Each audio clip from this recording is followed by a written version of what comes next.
بسم الله الرحمن الرحيم. اليوم نبي نقدم لكم طبق مطبق حلو مركب زين. هذه المكونات بكتبها لكم الحين.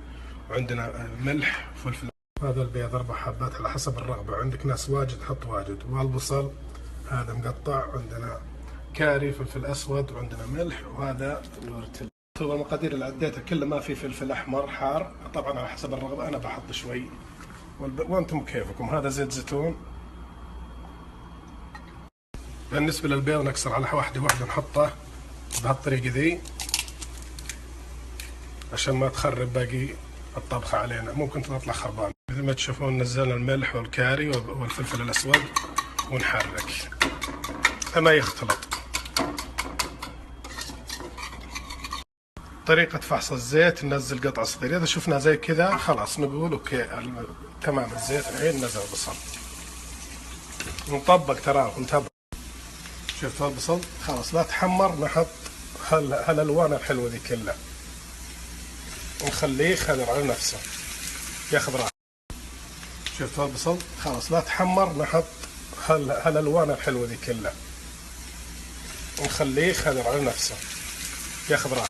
هذا الكشنه اللي تو سويناه طبعا بالمقلاة الكبيره، رحنا شلنا عشان الخبزه قد المقلاة هذه، حطينا خبزه من تحت، حطينا كشنه فوق، ونحط نص البيض مو بكله.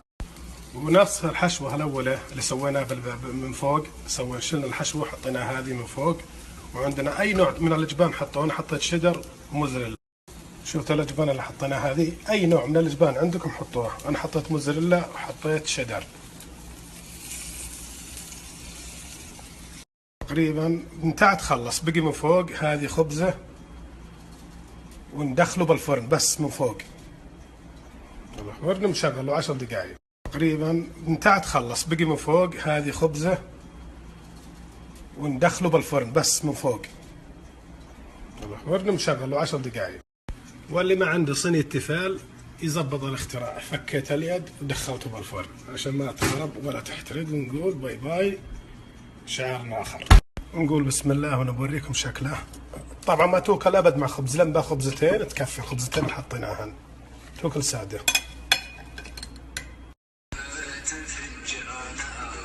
حرص على صبرت على